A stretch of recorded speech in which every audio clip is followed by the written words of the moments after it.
Start करते हैं drama के नेक्स्ट एपिसोड को। यहाँ पर दिखाया जाता है कि तियान अपने मास्टर से मिलता है और उन्हें ये सारी सच्चाई बताता है और बताता है कि हमें नहीं पता कि असली मिस डूबिंग अब कैसी है।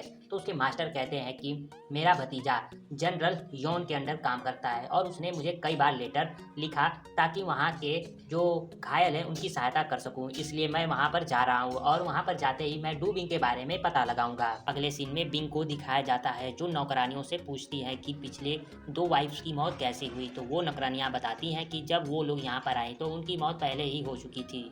उसके बाद बिंग उन्हें जनरल के बारे में पूछती है कि क्या तुम में से किसी ने उन्हें देखा है। तो एक नौकरानियाँ बताती है कि हाँ, मैंने उन्हें देखा है। जब मैं एक बार सफाई कर रही थी और अचानक जनरल अंदर आ गए और मेरे हाथ से एक बर्तन गिर गया और टूट गया, तभी वो चुप हो जाती है क्योंकि वहाँ पर सुपरवाइजर ली आ जाते हैं। इसके बाद कमरे में जाने के बाद विंग उससे फिर से पूछती है कि जो तुम बता रही थी वो मुझे पूरा बताओ, क्या तुम्हें जनरल ने डांटा या फिर पनिश किया। तो वो मैड बताती है कि नहीं, उन्होंने तो मुझसे कहा कि क्या मैं तुम्हें शेर की तरह दिखता हूँ जो मुझसे डर रही हो। उसके बाद वो वहाँ से चले गए और बताती है कि जनरल भले ही डरावने दिखते हैं लेकिन वो दिल से ऐसे नहीं है। के बाद एक और मैड आती है और एक दरवाजा खोलती है जिसमें कि विंग और जनरल के कपड़े रखे होते हैं। वो बताती है कि ये सारे कपड़े जनरल आपके लिए तैयार किए हैं और आप दोनों के कपड़े एक ही साथ है क्योंकि आप दोनों लोग एक ही साथ रहने वाले हो। उसके बाद विंग उस अलमारी से एक कपड़े निकालती है और वहाँ पर खड़ी नौकरानी से कहती है कि ये मेरे साइज का नहीं है, तुम मुझे एक कैंची ला कर दो ताकि मैं अपने ये साइज का बना सकूँ। इसके बाद वहाँ पर दिखाया जाता है कि बिंग अपना वेशभूषा बदलकर वहाँ से चल जाती है ताकि वो जनरल के पास जाकर आई को बता सके। जब सिटी के गेट पर पहुँचती है तो वहाँ पर जो गार्ड होते हैं वो फोटो लेकर चेक कर रहे होते हैं, लेकिन बिंग तो अपना हुलिया बदल चुकी होती है इसलिए गार्ड उसे पहचान नहीं पाते हैं और वो सिटी से बाहर चली जाती है।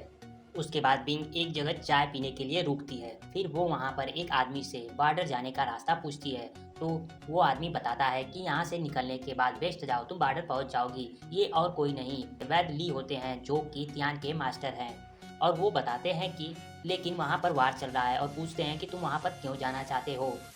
तो बिंग बताती है कि वहाँ पर मेरा बड़ा भाई है जो कि आर्मी में है, मैं उसे मिलना चाहती हूँ। असल में बिंग अपना हुलिया एक आदमी की तरह बनाई होती है।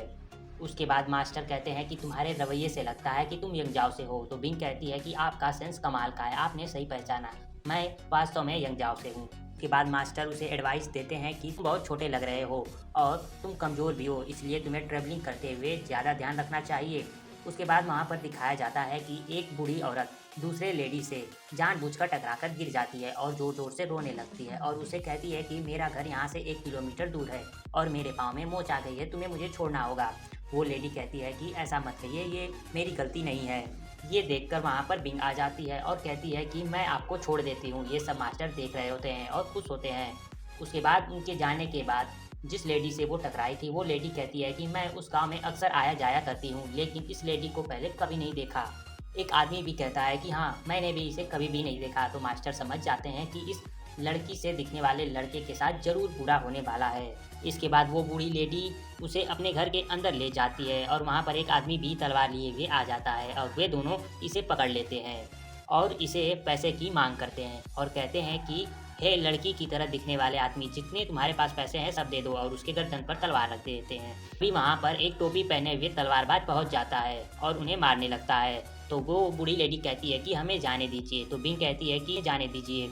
इसके बाद वो कहते हैं कि आज के बाद तुम लोग ऐसा काम मत करना। इसके बाद वो इन्हें जाने देते हैं। इसके बाद वो आदमी बिंग के पास आता है और कहता है कि क्या मैं तुम्हें याद हूँ, और अपना टोपी ऊपर करते हैं। ये मास्टर ली होते हैं और कहते हैं कि मैंने अभी अभी तुम्हें समझाया था लेकिन तुम इतनी जल्दी परेशानियों में आ गए। और मास्टर कहते हैं ये तुम्हारी गलती नहीं है, ये तुम्हारे इतने दयालु होने की गलती है। फिर कहते हैं कि अच्छा कोई बात नहीं। बिंग कहती है कि आपका बहुत बहुत शुक्रिया, मैं इसको पूरे जीवन भर याद रखूँगी। उसके बाद मास्टर कहते हैं कि आगे से तुम्हें और अपना ध्यान रखना चाहिए। उसके बाद बिंग कहता है कि आपका बहुत बहुत शुक्रिया, और मास्टर जाने लगते हैं। उसके बाद बिंग कहता है कि मुझे बॉर्डर कितना दूर है ये भी नहीं पता। उसके बाद मास्टर कहते हैं कि कोई बात नहीं, मैं भी वहीं पर जा रहा हूँ, तुम अपने भाई से मिलने जा रहे हो और मैं वहाँ पर घायलों का इलाज करने जा रहा हूँ, अगर हम दोनों लोग साथ चलेंगे तो ये अच्छा होगा। उसके बाद मास्टर बताते हैं कि वहाँ पर एक मेरा भतीजा है जिसने कुछ साल पहले जनरल योन से मिलवाया था और मैं हर साल वहाँ पर जाता हूँ घायलों की सेवा करने के लिए और वहाँ पर कुछ दिन रुकता हूँ। और फिर पूछते हैं कि क्या मैं तुम्हारा नाम जान सकता हूँ, तो वो बताती है कि मेरा नाम बिन है, आप मुझे बिन बुला सकते हैं। तो वो बताते हैं कि मेरा नाम लियू है। और फिर बिन कहता है कि मैंने सुना है कि बैरक्स बहुत ही ज़्यादा गार्डेड है, क्या वहाँ पर बहुत ज़्यादा सैनिक हैं? तो लियू बताते हैं कि हाँ, वहाँ पर यहाँ तक कि सोल्जर्स के रिलेटिव भी बिना परमिशन के नहीं जा सकते। तो उसके बाद बिन कहता है कि फिर मैं अपने भाई को वहाँ पर कैसे खोजूँगा? तो कहते हैं कि ठीक है, मैं तुम्हें अपना शिष्य बना लेता हूँ, और वो लोग वहाँ से चले जाते हैं। इसके बाद वो लोग बैरक के गेट पर पहुँच जाते हैं। वहाँ मास्टर लू का भतीजा आता है और मास्टर से पूछता है कि ये आपके साथ कौन है? तो मास्टर कहते हैं कि मैं तुम्हें इंट्रोड्यूस कराता हूँ। बताते हैं कि ये मेरा शिष्य डूबिन है, और डूबिन से कहते हैं कि ये मेरा भतीजा शाह पेंगी है। उसके बाद साफ बताता है कि पिछले दिनों हम लोगों ने 300 दुश्मनों को मार डाला, लेकिन अपने 30 आदमी घायल हो गए, और हमारा मेडिसिन देने वाला इतना शॉर्ट हैंडेड है कि यॉन उस पर नाराज हो गए और उसे सजा देने वाले हैं। तो ये सुनकर डूबिन कहता है कि वो सच में निर्दयी है। तो शाह कहता है कि क्या तुमने क्या कहा? तो वो कहता है कि जनरल योन एक वीर फाइटर है। उसके बाद वो लोग घायलों के पास जाते हैं। एक घायल, उसका ब्लड बह रहा होता है, तो मास्टर उसका इलाज करते हैं और बिन को उनकी सहायता करने के लिए कहते हैं। बिन वहाँ पर खून देखकर उसे उल्टी आ रही होती है, लेकिन वो अपने आप को रोकते हुए उनकी सहायता करती है। उस नेक्स्ट सीन में दिखाया जाता है कि यूहू के पास सिंजाओ आता है और उसे प्राइवेट में बात करने के लिए कहता है, और उसे बताता है कि तियान बचपन से बीमार है और उसे तो एक बार बहुत ज़्यादा बुखार थी, तो सौभाग्यवश उसे एक वैद्य मिले, उनका नाम लियू है, जिसके मेडिसिन से वो अब पहले से बेहतर है। और बताता है कि मैं क्यों फैमिली के छोटे बड़े कामों को देखता हूँ, जब ध्यान सही हो जाएगा तो ये सारे काम उसे हैंड ओवर हो जाएगा। और बताता है कि जो ग्रैंड मैडम है वो मेरी नानी है, वो हम दोनों से इक्वली प्यार करते हैं, लेकिन जो क्यू फैमिली का असली वंशज है वो तियान है। जब वो सही हो जाएगा तो मैं जिनजाओ वापस चला जाऊंगा। तभी वहाँ पर जाओकी आ जाती है और वो उन्हें ग्रीट करती है और कहती है कि क्या यहाँ थर्ड यंग मास्टर नहीं है, मैं उनके लिए दवा लाई हूँ। और वो सिंजाओ की ओर देखती है, सिंजाओ उसकी ओर देखता है। इसके बाद जाओकी कहती है कि जब से यंग मास्टर की शादी हुई है वो आपके हाथ से दवा लेना पसंद करते हैं। इससे पहले वो तो किसी को अंदर आने ही नहीं देते थे, वो अकेला रहना पसंद करते थे, लेकिन वो आपसे प्यार करते हैं और ये अच्छा है उनके गुस्से को शांत करने के लिए। उसके बाद सिंजाओ कहता है कि कल मैं बाहर जा रहा हूँ, अगर आपको किसी चीज़ की ज़रूरत है तो आप जाओकी से बता दीजिएगा। ये सारा चीज तियान दूर से देख रहा होता है। उसके बाद बिंग को दिखाया जाता है, जो कि मास्टर से कहती है कि आप कमाल के हो, बस आप 3 दिनों में सारे सोल्जर्स के घाव को ठीक कर दिया। तो मास्टर भी कहते हैं कि तुम भी बहुत ही स्मार्ट लड़के हो, तुमने मेरे अच्छे से मदद की, जरूर तुम फ्यूचर में एक अच्छे वैद्य बनोगे। इसके बाद वो उसे एक बेहोश होने की दवाई देते हैं और कहते हैं कि जब तुम मुश्किल में हो ये तुम्हारे काम आएगा। इसके बाद वहाँ से मास्टर चले जाते हैं, तो वहाँ पर सा आता है और डूबिन से कहता है कि ये लो फ्रूट्स जो कि मैंने सुबह सुबह तोड़े थे। डूबिन उसे लेता है और उसे पोंछता है, तो ये देखकर सा कहता है कि तुम ऐसा कैसा कर रहे हो, तुम तो एक लड़की की तरह कर रहे हो। उसके बाद डूबिन उसे खा जाता है और फिर सा कहता है कि मैंने पूरे बैरक्स में पता लगाया, लेकिन तुम्हारे भाई के नाम से तो कोई नहीं है। तो डूबिन कहता है कि ठीक है, तुम उसे जनरल से मिलवा दो, मैं उनसे पूछ लूंगा। तो सा कहता है कि तुम अभी उनसे नहीं मिल सकते क्योंकि इस समय वार का मैटर उनके पास है और साथ ही साथ उनका फैमिली मैटर भी उनके साथ है। तो डूबिन कहता है कि कैसी फैमिली मैटर? तो शाह कहता है कि मैं तुम्हें बताना नहीं चाहता। फिर वो बताता है कि उनकी अभी अभी यंगजाओ के एक औरत से शादी हुई, लेकिन वो औरत अपने अकेलेपन को बर्दाश्त नहीं कर पाई और जनरल के मिलने से पहले ही वो उनका रेसिडेंस छोड़कर भाग गई, इसलिए वो बहुत ज़्यादा नाराज है। ये सुनकर बिन थोड़ा सा खांसती है और कहता है कि तुम्हें फिलहाल स्मार्ट होना चाहिए, अभी तुम्हें उनसे नहीं मिलना चाहिए। उसके बाद शाह कहता है कि इतना चिंता मत करो, जब सारा मामला सेटल हो जाएगा तो मैं तुम्हारे भाई को खोजूंगा और इसके बारे में जनरल से बात करूंगा। अगर सच में तुम्हारा भाई नहीं मिला तो मैं तुम्हारा बड़ा भाई बन जाऊंगा। और कहता है कि मैं अपने परिवार का चौथा लड़का हूँ, मेरी 3 बड़ी बहनें हैं और एक छोटी बहन है, मैं तो मरे जा रहा हूँ, मुझे एक छोटा भाई भी चाहिए था और तुम मेरे छोटे भाई बन जाना। इसके बाद बिन वहाँ से बहाना बनाते हुए चला जाता है। फिर अगले सीन में दिखाया जाता है कि बिन फिर कुछ काम कर रहा होता है, तो शाह उसके पास चला आता है और उससे पूछता है कि तुम किस बारे में परेशान हो। तो बिन कहता है कि मैं किसी के बारे में परेशान नहीं हूँ। तो शाह कहता है कि मुझे पता है, तुम अभी अपने बड़े भाई के बारे में सोच रही हो, मैंने तुमसे कहा ना मैं तुम्हारा बड़ा भाई बन जाऊंगा।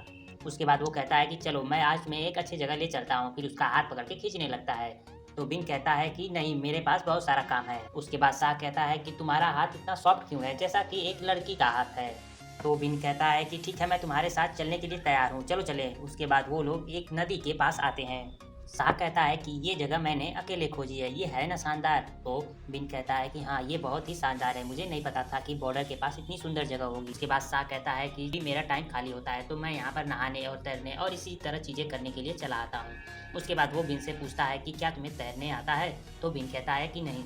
तो फिर कहता है कि मैं तुम्हें तैरना सिखाता हूँ। उसके बाद वो हिचकिचाने लगती है। सा अपने कपड़े निकालता है तो बिन पीछे की तरफ घूम जाता है। तो सा कहता है कि कपड़े निकालो। तो बिन कहता है कि ये तुम क्या कर रहे हो, तुम अपने कपड़े क्यों निकाल रहे हो? तो सा कहता है कि तैरने के लिए। कहता है कि तुम इतना क्यों डर रहे हो, कौन से हमें लड़कियां देख रही हैं? तभी वहाँ पर सिग्नल बजने लगता है और बिन कहता है कि सुनो, देखो इमरजेंसी सिग्नल बज रहा है। तो सा कहता है कि आज मुझे माफ़ कर दो, मैं तुम्हें किसी और दिन स्विमिंग सिखाऊंगा। इसके बाद वहाँ से सा चला जाता है। नेक्स्ट सीन में दिखाया जाता है कि यूहू और तियान को, जहाँ पर यूहू एक टेलीस्कोप के साथ खेल रही होती है। तो तियान कहता है कि क्यों रे, यहाँ पर ढेर सारे फन चीज़ें हैं जिनके साथ तुम खेल सकती हो, लेकिन जो चीज़ें खेलने वाली नहीं है तुम उनके साथ कभी मत खेलना। तो यूहू पूछती है कि वो कौन सी चीज़ें हैं। तो तियान कहता है कि ये सीक्रेट है, मैं फिर कभी किसी दिन बताऊंगा। तभी यूहू उस टेलीस्कोप से कुछ ऐसा देखती है जिसे देखकर वो चौंक जाती है और वो तियान को भी देखने के लिए कहती है, जहाँ पर दिखाया जाता है कि सिन जाओ के नौकर एक लड़की को मार रहे होते हैं। तभी तियान और यूहू उस लड़के के पास पहुंच जाते हैं। उसके बाद तियान, यूहू और येन उस लड़के के पास पहुंच जाते हैं। येंग जो कि सिंजाओ का नौकर है, उससे पूछते हैं कि तुम लोग इसे क्यों मार रहे हो। तो यंग बताता है कि यू रेसिडेंस में घुसना चाहता था और जब मैंने इसे रोकने की कोशिश की तो ये लोगों को नाम से बुलाने लगा। तो तियान पूछता है कि किस नाम से बुलाने लगा। तो वो वैंग बताता है कि ये मास्टर की को उनके नाम से बुलाने लगा। तो तियान उस लड़के के मुंह से पट्टी हटाता है और कहता है कि तुम क्यों फैमिली के अगेंस्ट क्यों काम कर रहे हो। उसके बाद वो कुछ नहीं बोलता। तो तियान कहता है ये सच में बहुत जिद्दी है, तुम इसको मेरे पास छोड़ दो, मैं इसको सजा देता हूँ। लेकिन वैंग उनकी बात नहीं सुनता है और उसे ले जा रहा होता है। तो तियान कहता है कि क्या तुम मेरा ऑर्डर नहीं मानोगे। तो वैंग कहता है कि जो भी फैमिली मैटर है अंदर का और बाहर का, वो यंग मास्टर सिन जाओ देखते हैं, फिलहाल में वो नहीं है तो इसको हमें बाद में उन्हें सौंपना पड़ेगा। तियान कहता है कि तो यहाँ पर हूँ, क्या तुम मेरी बात नहीं मानोगे। उसके बाद फिर उसके बीच में यूहू भी बोलती है। तो वैंग उसे भी रोकते हुए कहता है कि मिस्ट्रेस आप यहाँ पर नहीं है, आपको यहाँ के फैमिली के सिचुएशन के बारे में नहीं पता है। और वो यूहू को आगे जाने से रोकता है। तभी यूहू उसका हाथ पकड़ के मोड़ देती है और उसकी उंगली टेढ़ी कर देती है। उसके बाद वहाँ से उस लड़के को लेकर चले जाते हैं। उसके बाद तियान उस लड़के से पूछता है कि तुम्हारा नाम क्या है और तुम कहाँ से आए हो। वो लड़का बहुत ज़्यादा घबरा रहा होता है। तो तियान कहता है कि चिंता मत करो, ये मेरी जांच पड़ताल है, अगर तुम्हारे साथ कुछ भी गलत हुआ है तो मैं मैडम को ज़रूर बताऊंगा, तुम मुझे सब कुछ बताओ। तो वो लड़का बताता है कि मैं एक विक्टिम फैमिली से आया हूँ, मैंने सुना कि यहाँ की चार्ज ओल्ड मैडम है और तो मैं यहाँ पर जस्टिस मांगने के लिए आया था, लेकिन गेट पर ही नौकर मुझे पकड़ लिए और वहाँ पर मुझे मारने लगे। तो यूहू कहती है कि चिंता मत करो, हम लोग बुरे लोग नहीं हैं, हम लोग तुम्हारी मदद करेंगे। कि मेरा नाम जिंग टैंग है और मैं जिंग जाओ से हूँ। और फिर उसके आगे दिखाया जाता है कि जब मैं छोटा था तो मेरे पेरेंट्स ने एक ड्रग स्टोर खोला था। उसके बाद वो अपने घर ले जाता है। उसके बाद वो अपनी मदर को बुलाता है तो उसकी मदर का गेट खोलती है और उसे देखती है और समझ जाती है कि वो क्यों रेसिडेंस में गया था, इसलिए वो मार खाकर आया है। तो वो उसे समझाती है कि तुम बार बार वहाँ पर किस लिए जाते हो। इसके बाद वहाँ पर वो दो लोगों को देखती है तो पूछती है कि ये कौन है। तो वो जिंग बताता है कि ये क्यू रेसिडेंस से है और ये उनकी पत्नी है।